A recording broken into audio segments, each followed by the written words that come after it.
कहा है कि हमारे साइबर सिटी गुरुग्राम में आज एक विकास की नई मंजिल तय करने ये जा रहा है। साथियों, इससे पहले भी हमारे गुरुग्राम में 250 के करीब 500 फॉर्च्यूनर कंपनीज के हब में ये टेस्ला जैसा विश्वविख्यात कंपनी का नाम जुड़ा है। ये हमारे गुरुग्राम के लिए एक गौरव का विषय है। मैं टेस्ला के इस केंद्र के उद्घाटन अवसर पर सभी को बहुत बहुत हार्दिक शुभकामनाएं और बधाई देता हूँ। साथ ही टेस्ला का हरियाणा में, क्योंकि हरियाणा में ये पहला सेंटर टेस्ला का खुला है, टेस्ला इंडिया मोटर्स का खुला है। मैं हरियाणा में टेस्ला के आगमन पर भी इसका बहुत बहुत स्वागत करता हूं और आप सबको बधाई भी देता हूं। हरियाणा अब निवेशकों का एक केंद्र हब बन चुका है, लेकिन आज देश की हम जैसा देखते भी हैं कि देश की जीडीपी में हमारा जो योगदान है वो 3.6% है। हमारी अर्थव्यवस्था आय बड़े राज्यों से सर्वाधिक लगभग 3,53,000 रुपए है प्रति व्यक्ति आय। बड़े बड़े राज्यों में जो प्रति व्यक्ति आय है, हम लगभग उसके समान हमारा हरियाणा राज्य में है। हम सब देखते हैं कि 2014 से पहले हमारा जो निर्यात था हरियाणा में वो 70,000 करोड़ रुपए का था 2014 से पहले। और अगर आज हम बात करें, आज 2025 में जो हरियाणा का निर्यात है, हरियाणा से जो निर्यात होता है वो लगभग बढ़कर के 2,75,000 करोड़ रुपए को भी पार कर चुका है। साथियों, प्रति व्यक्ति जीएसटी संग्रहण में हमारा बड़े राज्यों में भी ये अग्रणी में हमारा स्थान है। हम सब देखते हैं कि हरियाणा उद्योगों को लॉजिस्टिक सुविधा देने में देश में दूसरे तथा भारत में, ये उत्तर भारत में ये पहले स्थान पर है। साथियों, आज हरियाणा का हर जिला हम देखते हैं कि आज रोड कनेक्टिविटी से जुड़ा है। इन पिछले 11 वर्षों में देश के यशस्वी प्रधानमंत्री आदरणीय नरेंद्र मोदी जी के नेतृत्व में भारत ने विकास में एक नई ऊंचाई को छुआ है।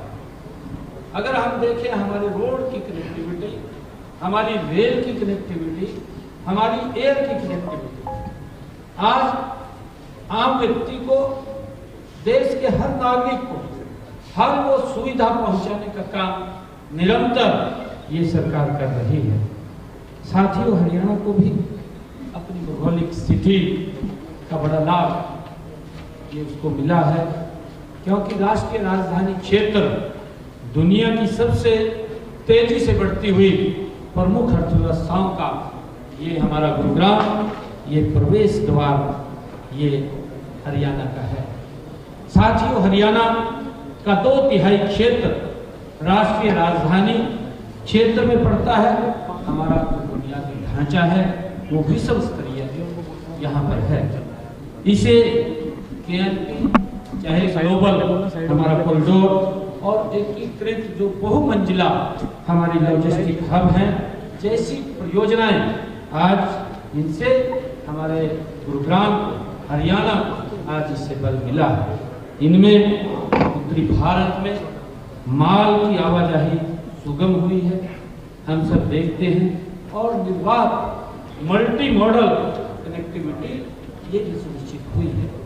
साथियों, हरियाणा सिर्फ एक बाजार नहीं है, हम सब इस बात को जानते हैं। ये विनिर्माण की एक महाशक्ति है। एक खाली हरियाणा एक बाजार नहीं, ये विनिर्माण की एक महाशक्ति है। यहाँ हम देखते हैं, चाहे ऑटोमोबाइल की बात करें, आईटी और अन्य प्रमुख उद्योगों को ये एक बड़ा केंद्र हमारा हरियाणा बन रहा है। हमने अपने ऑटोमोबाइल सेक्टर पर गर्व है। साथियों, लगातार हम देख रहे हैं कि हमारा सबसे ज़्यादा विकल्प अगर कहीं बनता है, उसकी मैन्युफैक्चरिंग हब है तो वो हरियाणा ही है, जो भारत में सबसे अधिक यात्रियों और कारों का ये निर्माण करता है। हमारे यहाँ चाहे मारुति का बड़ा उद्योग की बात हम करें, चाहे अन्य कंपनी की बात करें, तो इसी प्रकार हम जो दो पहिया वाहन, चाहे कृषि यंत्रों एवं एक्सीवेटर्स निर्माण में हमारा हरियाणा ये पहले स्थान पर है। साथियों, हरियाणा का जो वैश्विक सॉफ्टवेयर परिस्थितिकी तंत्र में भी महत्वपूर्ण योगदान है। इसके अलावा हम सब जानते हैं कि हम टिकाऊ विनिर्माण में अग्रणी हैं, और हम ये भी देखते हैं कि पानीपत दुनिया में सबसे बड़े हैंडलूम केंद्र के रूप में ये जाना जाता है। ये हम सब के लिए भी बड़े गर्व की बात है। साथियों, हरियाणा का वैश्विक सॉफ्टवेयर परिस्थिति तंत्र में महत्वपूर्ण योगदान है। हम सब ये भी देखते हैं कि हमारी नीतियाँ नीति निवेशक हितैषी है, और हमारी एकल खिड़की प्रणाली सुव्यवस्थित पारदर्शी प्रक्रिया की ये सुनिश्चित करती है। यह प्रणाली हम सब देखते हैं उन वैश्विक जो उद्यमी हैं, जो हमारे यहाँ पर इन्वेस्टर्स हैं, इन्वेस्टर्स जो इंडस्ट्रीज लगाना चाहते हैं, जो केवल उत्पादन आधार नहीं बल्कि अनुसंधान, डिजाइन, और हम सब देखते हैं कि नवाचार के अंदर में भी वो पहचान बनाते हैं, उसकी चाहते हैं कि उनकी ज़रूरतों को पूरा करने में भी हम सक्षम हैं। साथियों, हम सब देखते हैं कि पिछले 11 वर्षों में हरियाणा ने विकास के नए कीर्तिमान को स्थापित किए हैं। आप जानते हैं कि उद्योगों व व्यापार के फलने फूलने की हमारी पहली जरूरत है, और उच्च कोटि का इंफ्रास्ट्रक्चर, बढ़िया कानून व्यवस्था, अन्य उद्योग व्यापार के जो अनुकूल परिवेश ये तैयार करने के लिए अनेक कारगर कदम हमारी सरकार उठा रही है। साथियों, उद्योगपतियों, व्यापारियों और निवेशकों को जो वित्तीय प्रोत्साहनों के साथ साथ सरकारी सेवाओं की समय पर प्रौद्योगिकी, उनकी जरूरतों को भी सुनिश्चित करना ये हमारी सरकार का दायित्व है। साथियों, हमने हरियाणा के औद्योगिक विकास को गति देने के लिए ईज ऑफ डूइंग बिजनेस का एक इकोसिस्टम भी हमने तैयार किया है। साथियों, Haryana ease of doing business का जो टॉप अचीवर्स कैटेगरी में अग्रणी स्थान में ये बना चुका है। साथियों, मुझे खुशी है कि हम विश्व के ऑटोमोबाइल कैपिटल के रूप में अनूठी पहचान हरियाणा बना रहा है।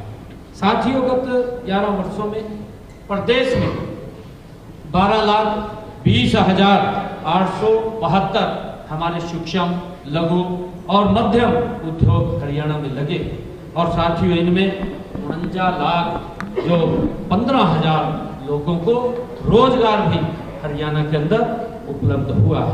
साथियों, हमने कारोबारियों जो हमारे यहाँ पर इन्वेस्टर्स आते हैं, हमारे जो कारोबारी आते हैं, कारोबारियों को हमने लाल फीताशाही से उससे भी मुक्ति दिलाने का काम ये हमारी सरकार ने किया है। साथियों, हमने उन पुराने कानूनों को बदला है जो आज की स्थिति में प्रासंगिक नहीं थे, उनको हमने खत्म किया है। साथियों, हम सब ये भी जानते हैं कि हमने जन विश्वास अध्यादेश, अभी हमारी कैबिनेट ने फैसला लिया अभी पिछले दिनों कि जो जन विश्वास अध्यादेश आदरणीय नरेंद्र मोदी जी ने कहा कि ऐसे कानूनों को जिनसे लोग उलझते हैं और अंग्रेजों के जमाने के वो कानून बने हुए थे उनको समाप्त करने का निर्णय हमारी कैबिनेट ने लिया है। मुझे खुशी है कि 11 अक्टूबर को अधिसूचित किया कि 42 राज्य जो अधिनियम थे उनमें से 164 प्रावधानों को, उनको अपराधीकरणों को हमने समाप्त करने का निर्णय हमारी सरकार ने लिया है। साथियों, हमने हरियाणा में अलग से एक MSME जो विभाग है उसका भी गठन हमने किया है। सूक्ष्म लघु और मध्यम उद्योग को बढ़ावा देने के लिए निरंतर उद्यम करता हमारी ज्ञापन जो फाइल है करने की ऑनलाइन सुविधा हमने प्रदान की है। साथियों, हमने उद्योगों को कॉस्ट ऑफ डूइंग बिजनेस को कम करने के लिए औद्योगिक प्लांटों के लिए विशेष लीजिंग, हमने जो लीजिंग पॉलिसी है उसको भी बनाने का निर्णय हमने किया है। और Haryana cost of doing business को कम करने के लिए हमारी सरकार ने अपने यहाँ स्थापित जो उद्योग हैं के साथ मिलकर के सप्लाई चेन को भी बढ़ावा देने का काम ये निरंतर हमारी सरकार कर रही है। साथियों, हमने विदेश कंपनियों और विदेशों से प्रभावशाली वार्तालाप के लिए भी विदेश सहयोग विभाग हमने वो बनाया हुआ है, जिसमें हमारे पवन जी इस विभाग को देखते हैं, जो सिर्फ आपके एक फोन कॉल से दूर है। आप जो ही फोन करेंगे आपको वो सुविधा हमारी सरकार देने का काम करेगी।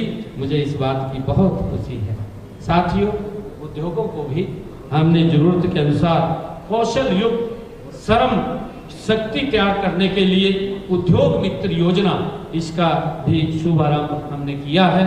साथियों, इसके लिए 40 औद्योगिक इकाइयों ने 27 औद्योगिक जो हमारे प्रशिक्षण संस्थानों के 71 ट्रेड्स के लिए रोजगार के MOU भी हमने साइन किए हैं। साथियों, यदि कोई औद्योगिक इकाई या व्यापार आने अपने उत्पाद को विदेश में निर्यात करना चाहते हैं तो उसे निर्माण स्थल से बंदरगाह तक जो माल ढुलाई के लिए 25 लाख रुपए तक की वित्तीय सहायता ये भी प्रदान सरकार के द्वारा की जाती है। साथियों, हम स्टार्टअप्स को वित्तीय सहायता प्रदान करने के लिए हमने अभी अपने बजट के अंदर भी कहा था कि हम स्टार्टअप्स के लिए जो हमारे स्टार्टअप्स थे बजट में हमने उनसे बजट पूर्व जब स्टार्टअप से हमने चर्चा की थी, उनसे विचार किया था, तो हमने उनको सुझाव लिए थे। सुझावों को हमने अपने बजट के अंदर सम्मिलित किया। और साथ ही मुझे खुशी है बताते हुए कि हमने कहा था कि हम 2000 करोड़ रुपए का फंड स्थापित करने जा रहे हैं। इससे हमारे युवा बिना किसी वित्तीय चिंता के अपने आइडियाज पर वो काम कर सकेंगे। ये हमने अपने बजट भाषण के अंदर भी कहा था और उसके ऊपर हमारी सरकार गति से काम कर रही है। साथियों, AI आधारित हमारा स्टार्टअप और अनुसंधान को प्रोत्साहित करने के लिए भी हम गुरुग्राम और पंचकुला में एक AI हब बनाने का काम हमारी सरकार कर रही है। मुझे यह बताते हुए गर्व भी हो रहा है कि आज हरियाणा भारत में स्टार्टअप की संख्या में भारत के अंदर हरियाणा ये 7वें स्थान के ऊपर आ गया है। ये हमारे लिए बड़े गर्व की बात है। वर्तमान में हरियाणा में 9100 जो हमारे से अधिक हमारे मान्यता प्राप्त स्टार्टअप्स हरियाणा के अंदर हैं। ये हम सब के लिए खुशी की बात है। साथियों, हमने भविष्य की जो तकनीकों जैसे AI और रोबोटिक्स और टेक्नोलॉजी में डीप टेक को अपनाने के लिए हमारी सरकार ने एक नया विभाग का भी, जिसका मैंने बजट के अंदर चर्चा की थी कि डिपार्टमेंट ऑफ फ्यूचर, हम उसकी स्थापना करने जा रहे हैं। हम प्रदेश में हर क्षेत्र में उद्योग लगा रहे हैं। हम ये भी खुशी है मुझे बताते हुए कि IMT जो खरखौदा में मारुति सुजुकी का तो इतना बड़ा प्लांट, जिसमें बहुत बड़ी संख्या के अंदर जो कारें वहाँ पर शुरू होंगी, तो प्लांट शुरू होने जा रहा है। और वहीं पर सुजुकी मोटरसाइकिल का जो प्लांट भी बनने जा रहा है, ये हमारे लिए बड़ी खुशी की बात है। साथियों, मुझे भी बताते हुए कि गुरुग्राम जैसे इस शहर के अंदर हमने निर्णय किया है कि 1000 एकड़ से अधिक क्षेत्र में जो ग्लोबल सिटी अत्याधुनिक टाउनशिप विकसित करने का हमारी सरकार काम कर रही है। जिससे कि इस इंफ्रास्ट्रक्चर के अंदर और आने वाले लोगों को उसका लाभ मिले। साथियों, मुझे बताते हुए कि हमने सोहना के अंदर, सोहना में भी IMT को 500 एकड़ में एक इलेक्ट्रॉनिक्स मैन्युफैक्चरिंग क्लस्टर, वो नारनौल में हमने एक एकीकृत जो मल्टी मॉडल लॉजिस्टिक हब, और हिसार के अंदर अगर हम देखें तो एक एकीकृत मैन्युफैक्चरिंग क्लस्टर विकसित किया जा रहा है, जिसके ऊपर हमारी सरकार गति से काम कर रही है। साथियों, मुझे खुशी है कि हरियाणा के इस तेजी से हो रहे विकास में टेस्ला का योगदान भी अत्यंत ये महत्वपूर्ण रहेगा। मैं इसके लिए टेस्ला के अपने सभी जो हमारे यहाँ पदाधिकारी हैं, जो हमारे यहाँ अधिकारी हैं टेस्ला कंपनी के, मैं उन सबको बहुत बधाई देता हूँ। और मैं इस कंपनी टेस्ला के सभी मैं अधिकारियों को विश्वास भी दिलाता हूँ कि आपको हरियाणा में किसी प्रकार की कोई दिक्कत हमारी सरकार के अंदर नहीं आएगी। आपको निरंतर हरियाणा सरकार सहयोग करती रहेगी। आप इसमें आगे बढ़िए। मुझे विश्वास है कि टेस्ला भारत का ये पहला इलेक्ट्रिक वाहन भी निर्माण सेंटर हरियाणा में ही स्थापित करेगा, ये मुझे पूर्ण विश्वास है। और टेस्ला भी अन्य संबंधित इकाइयाँ भी यहाँ लगेंगी टेस्ला की, जिससे कि हमारे हरियाणा के लोगों को जिस प्रकार से ये मोटर्स का एक हब बन चुका है, और उसमें टेस्ला भी आज ये कंपनी शामिल हुई है, क्योंकि ये वर्ल्ड की एक स्थापित कंपनी है। और जब मैंने ये बात की है कि हमारे गुरुग्राम के अंदर 250 जो फॉर्च्यूनर्स कंपनी यहाँ है, तो उसमें टेस्ला का भी आज आगमन हुआ है। इसके लिए मैं सभी टेस्ला के जो भी अधिकारी हैं उनको बहुत बहुत बधाई और साधुवाद देता हूं। इन्हीं शब्दों के साथ आप सबका धन्यवाद, आप सबको बधाई। जय हिंद, जय भारत, जय भारत।